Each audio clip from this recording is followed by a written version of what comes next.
Hello বন্ধুরা, আসসালামু আলাইকুম। সুজন বলছি, মানে আমরা নামাজ পড়ার জন্য শেষ করে বাসা থেকে রওনা হচ্ছে।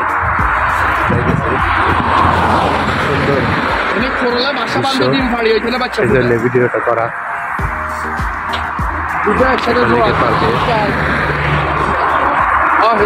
চমৎকার পরিবেশ।